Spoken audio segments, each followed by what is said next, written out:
काँग्रेस प्रदेशाध्यक्ष हर्षवर्धन सपकाळांनी घेतली मृत महिला डॉक्टरच्या कुटुंबियांची भेट, तर राहुल गांधींकडूनही फोनवरून कुटुंबियांचं सांत्वन.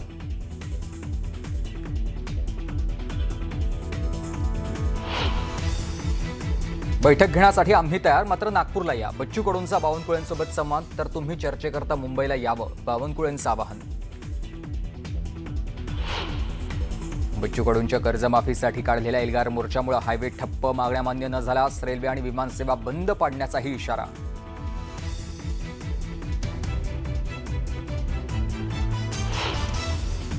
कोल्हापूरच्या शिरोळमध्ये ऊस आंदोलन पेटलं. राजेंद्र यड्रावकरांच्या कारखान्यात ऊस घेऊन जाणाऱ्या ट्रॅक्टर ट्रॉली पेटवल्यात. ऊसाच्या एफआरपीसाठी शेतकरी आक्रमक. मुंबईतल्या नेस्को एक्झिबिशन सेंटरमधील इंडिया मेरीटाईम वीकमध्ये पंतप्रधान नरेंद्र मोदी सहभागी. सीईओ फोरमला करणार संबोधित.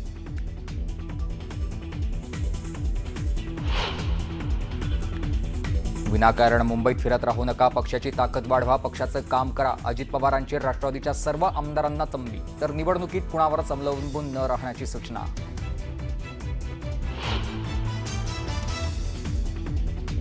शिवसेना उभाठाकडून बीएमसी निवडणुकीत तरुणांनाच उमेदवारी देण्यावर भर. 60हून अधिक वय असलेल्या उमेदवारांना संधी नाही, सूत्रांची माहिती.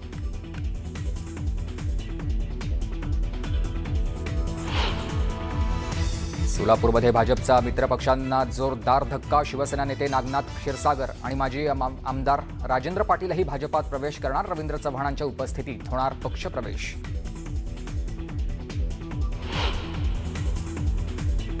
अधिकाऱ्यांची वाहनं फोडू नका, सत्ताधाऱ्यांची वाहनं फोडा, गाड्या फोडा. शेतकरी कर्जमाफीच्या मुद्द्यावरून सुजात आंबेडकरांचं वादग्रस्त विधान. 8व्या वेतन आयोगाला केंद्र सरकारनं दिली मंजुरी. जवळपास 50 लाख केंद्रीय कर्मचारी आणि 69 लाख पेन्शनर्सना होणार फायदा.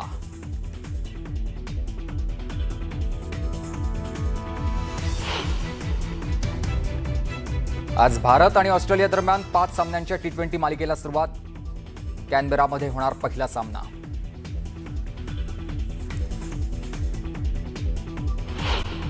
विदर्भामध्ये शेतकऱ्यांचा एक मोठा मोर्चा काढण्यात आला. बच्चू कडू असतील किंवा इतरही शेतकरी नेते त्यामध्ये सहभागी आहेत. काल त्यांनी खरं तर महामार्ग सुद्धा बंद केले. सरकार दरबारी नेमकी काय चर्चा आहे, काय पद्धतीची चर्चा आंदोलनकर्त्यांसोबत सुरू आहे? कारण आज दुपारपासून रेल्वे सुद्धा बंद केली जाईल अशा प्रकारचा इशारा त्यांनी सरकारला दिला. मागच्या वेळी अमरावतीमध्ये आंदोलन झालं त्यावेळी मी स्वतः आंदोलन मागे घेण्याकरता जे त्यांचे प्रश्न होते ते सोडवण्याकरता शासनाकडे बैठक घेतल्या. बऱ्यापैकी मुद्दे त्या ठिकाणी सुटले, काही मुद्दे राहिले. काही मुद्दे धोरणात्मक आहे, काही मुद्दे फायनान्सशी संबंधित आहेत. शेतकरी कर्जमाफीबद्दल एक समिती नेमण्याचं आम्ही आश्वासन दिलं, ते पूर्ण केलं. आणि त्या समितीच्या माध्यमातून जो रिपोर्ट येणार आहे की किती शेतकरी आहे, किती त्या ठिकाणी कर्जमाफी करावी लागेल आणि पात्र शेतकरी असले पाहिजे. कारण मोठ्या प्रमाणावर काही फार्म हाऊसेस आहे, काही घरं आहेत, त्या ठिकाणी लोकांनी कर्ज उचलले आहेत. त्यामुळे एकदा राज्याचं सर्वेक्षण झालं पाहिजे. 40-40 वर्ष शेती करूनही त्यांचं कर्ज कमी होत नाही, त्यांचा खरा विचार केला पाहिजे. या भूमिकेतून एक समिती तयार केली कर्जमाफी संबंधाने. ती समिती काम करत आहे. आणि मग आता जे आंदोलन झालं किंवा आंदोलन करतायत, मी 26 तारखेला त्यांच्याशी बोललो. त्यांना मुख्यमंत्र्यांकडे बैठक लावायची विनंती केली. 27 तारखेलाही बोललो, 28 तारखेलाही बोललो. माझी चर्चा सुरूच होती. आणि एक उच्चस्तरीय बैठक माननीय मुख्यमंत्र्यांनी आयोजित केल्यावर अजितदादा बैठकीला आले, एकनाथजी बैठकीला आले, पण कोणी प्रतिनिधी आला नाही. आमचं साधं म्हणणं होतं, कुठला तरी प्रतिनिधी पाठवा. माधवराव जानकरजीला पाठवा, अजित नवलेजीला पाठवा, राजू शेट्टीजीला पाठवा, कुणाला तरी पाठवा, म्हणजे बैठक घेता येईल, म्हणणं ऐकून घेता येईल, आपल्याला त्यावर निर्णय घेता येईल. पण बच्चू कडूने त्या ठिकाणी त्यांचे काय ठरलं मला माहिती नाही. आमचे दारं चालूच होते, आमचे दारं अजूनही चालू आहे. बैठकीचे चर्चेचे दार सुरू आहे. आजही त्यांनी सांगावं कुठल्या दिवशी बैठक घ्यायची. माननीय मुख्यमंत्री किंवा सरकार बैठक घेईल, पण चर्चेचे दार आमच्याकडनं सुरू आहे. चर्चा आम्ही करतो आहे. आज सकाळी मी त्यांना 8-10 वेळा फोन लावला, काल रात्रीही लावला. आत्ता मी त्यांच्याशी DCPच्या माध्यमातून बोललो. त्यामुळं चर्चा आमच्याकडनं सुरू आहे. त्यांची जी मागणी आहे की आता सरसकट कर्जमाफी करा किंवा इतर मागण्या आहे त्यावर चर्चा तर करावी लागेल, बोलावं तर लागेल. सरकारचं त्या ठिकाणी काय म्हणणं आहे, त्यांचं म्हणणं काय एकदा ऐकावं लागेल. ऐकूनच घ्यायचं नाही, मग त्या ठिकाणी सरकारला दोष द्यायचा, सरकारने बैठक लावल्या बैठकीलाही यायचं नाही. ही जी भूमिका आहे मला वाटते यातून थोडं बाहेर निघून खरंच शेतकऱ्याच्या हक्काचे निर्णय करायचे असेल, शेतकऱ्याच्या हिताचे निर्णय करायचे असेल तर त्यांनी बैठकीला आलं पाहिजे. त्यांनी आताही त्यांनी सांगितलं की माननीय मुख्यमंत्र्याला आम्ही विनंती करू की पुन्हा एकदा बैठक घ्यावी. बैठकीतले मार्ग निघू शकतात, आंदोलन कमी होऊ शकतं. तर आम्ही या ठिकाणी बैठकीला तयार आहोत. त्यांनी सांगावं केव्हा बैठक घ्यायची. आता ते म्हणतात की नागपुरात बैठक घ्या. इतकं सारे प्रश्न आहेत त्यांचे 18-19.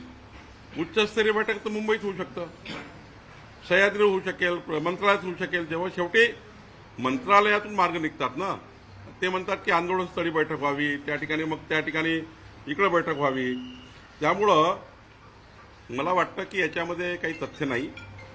म्हणजे त्यांनी थोडं या ठिकाणी चर्चा करावी. आता आंदोलनस्थळावर कशी बैठक होईल आपण विचार करा.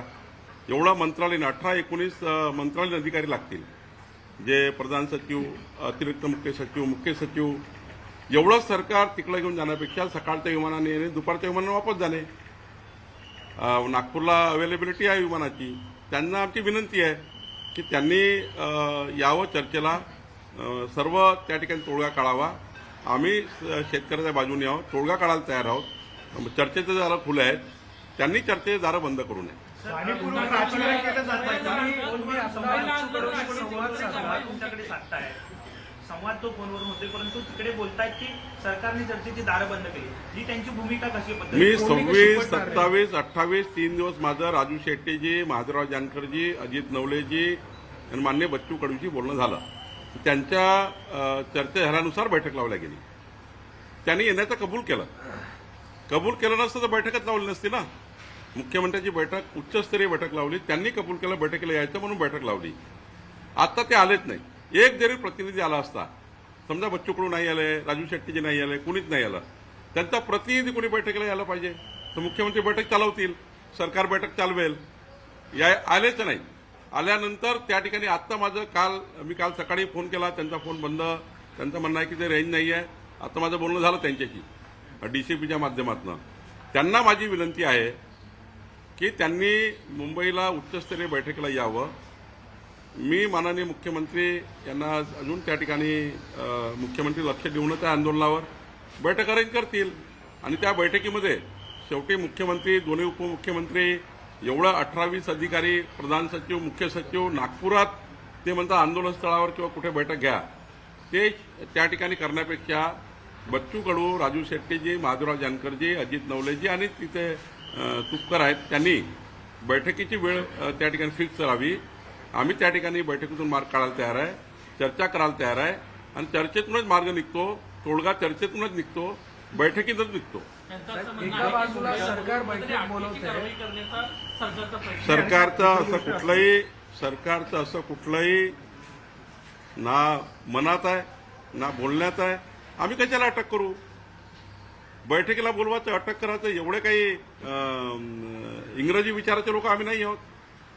हे काही मोगल विचाराचे लोक आहेत का ना? काही लोकशाहीमध्ये, सरकारमध्ये असं चालतं का की बैठकीला आला अटक करा? काहीतरी नवीन फंडे फोडायचे. मला वाटतं याच्यातून बाहेर निघालं पाहिजे आणि चर्चेतनं शेतकऱ्याकरता मार्ग काढला पाहिजे. सरकार चर्चेकरता तयार आहे, सरकार बैठका लावून त्या ठिकाणी बोलवायला तयार आहे. मुख्यमंत्र्यांनी बैठक लावून रद्द झाली, माननीय दोन्ही DCM बैठकीला आले, कोणीच प्रतिनिधी येत नाही. कसं करायचं? त्यामुळं मला वाटतं मुख्यालयामध्ये जाण्याची सुद्धा भाषा बच्चू कडू करतात असं नाही, तो त्याचा आंदोलनाचा अधिकार आहे, त्याच्याबद्दल मी काही बोलणार नाही. पण सरकारकडनं चर्चेचे मार्ग सारे खुले आहेत. शेतकऱ्याकरता चर्चा करायला तयार आहेत. बच्चू कडूला माझी विनंती आहे की चर्चेकरता आलं पाहिजे आणि त्यांनी चर्चेतून हे मार्ग काढले पाहिजे. सरकार बैठकीचं आयोजन करते, शेतकरी नेते येत नाहीत, दुसऱ्या बाजूला ते म्हणतात की संवाद होणार नाही, आम्हाला अटक केली जाईल. नेमकं काय साध्य करायचं या शेतकरी नेत्यांना? मला काही त्याच्याबद्दल त्यांची भावना माहिती नाही. तो सरकार एवढं काही मोगलशाही नाही आहे की ते बैठकीला येईन त्यांना अटक करतील. आंदोलन स्थळावर कधी बैठक होऊ शकतं का? एक DCM 2 DCM आणि इतकं सारं त्या ठिकाणी मंत्रिमंडळ किंवा कृषी मंत्री आहे, महसूल मंत्री आहे, एवढे सारे आंदोलनस्थळावर जाऊन बैठक घेणे ही काही मागणी योग्य होणार नाही. मुंबईच्या मंत्रालयात किंवा सह्याद्रीवर बैठक आयोजित करूनच त्या ठिकाणी मागणी पूर्ण करता येईल किंवा सरकारमध्ये निर्णय घेता येतील ना. फायनान्स मिनिस्टर असेल, अजितदादा असेल, एकनाथजी असेल, सर्व असेल, माननीय मुख्यमंत्री बैठक घेतील, पण चर्चा करतात तयार पाहिजे ना. एकदा मुख्यमंत्र्यांनी 1.5 तास वेळ ठेवला. मुख्यमंत्र्यांनी मंगळवारी 1.5 तास वेळ ठेवला. 1.5 तास वाट बघितली माननीय मुख्यमंत्र्यांनी. 1.5 तास वाट बघून कोणी झालं नाही. मुख्यमंत्र्यांनी वारंवार मला विचारलं, एक तरी प्रतिनिधी आलाय का, अजित नवले तरी आले आहेत का, महाजराव जानकर तरी आले आहेत का, राजू शेट्टी जरी आले आहे का, कोणीतरी आलं पाहिजे बैठकीला. तर मग काय चूक आहे सरकारची?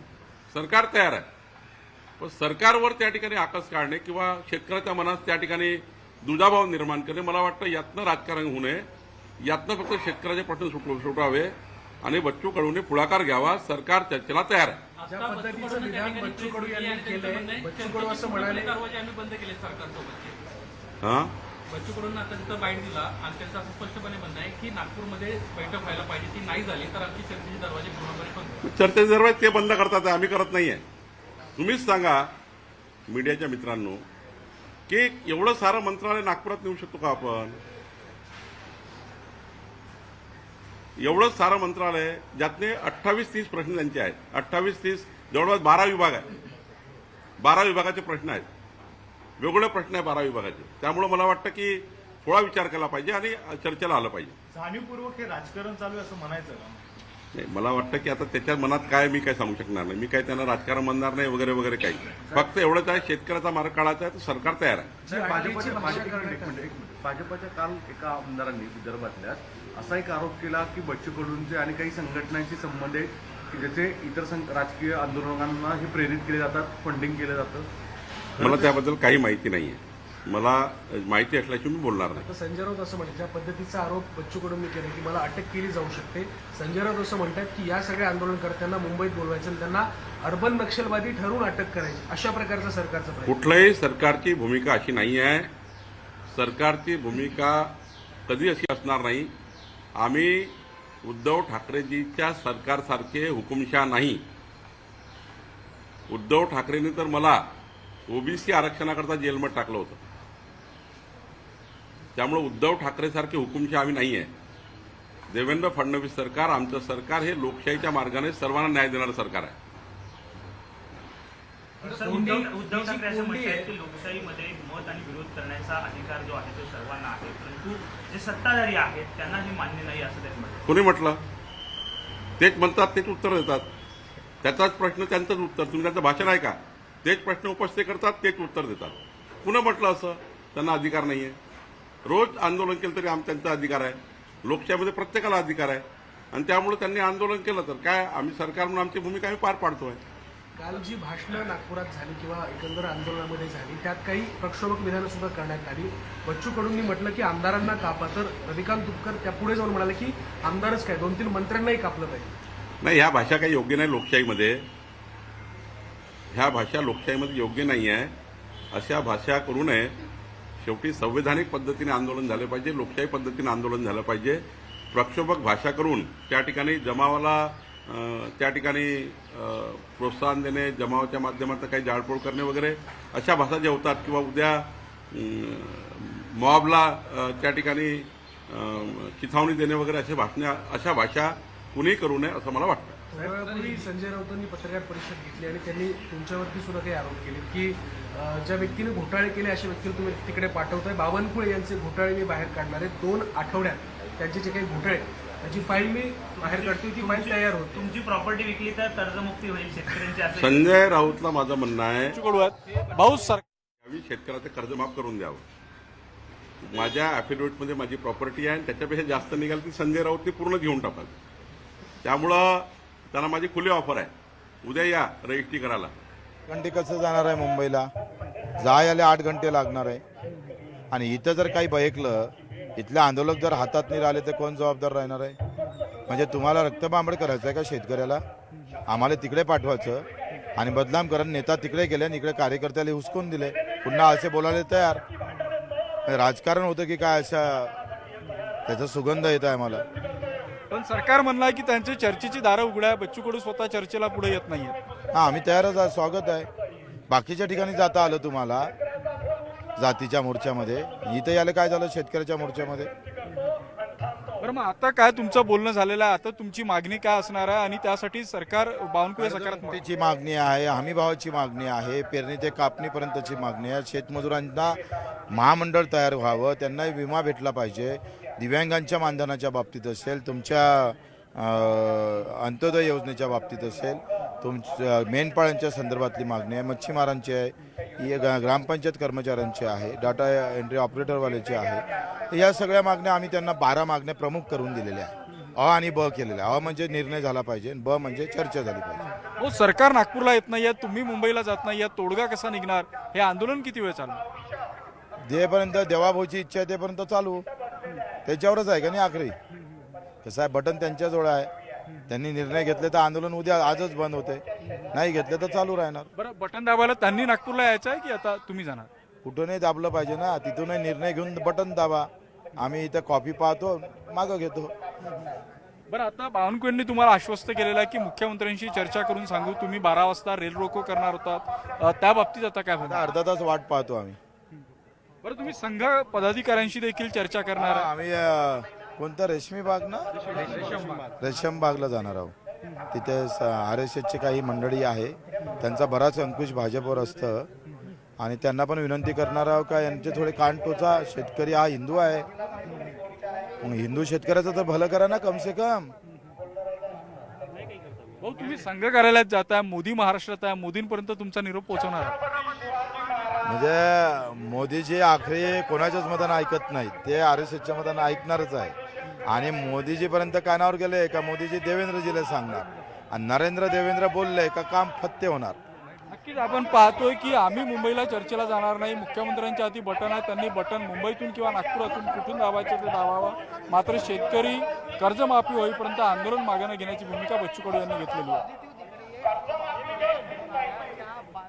तर बच्चू कडू यांनी बावनकुळेंशी फोनवरून संवाद साधला. मात्र आम्ही मुंबईला जाणार नाही, त्यांनीच इथे यावं असं बच्चू कडू यांनी म्हटलेलं आहे. पंतप्रधान नरेंद्र मोदी हे देखील महाराष्ट्रात आहेत, त्यामुळे ते लक्ष घालतील असाही विश्वास त्यांनी व्यक्त केला आहे.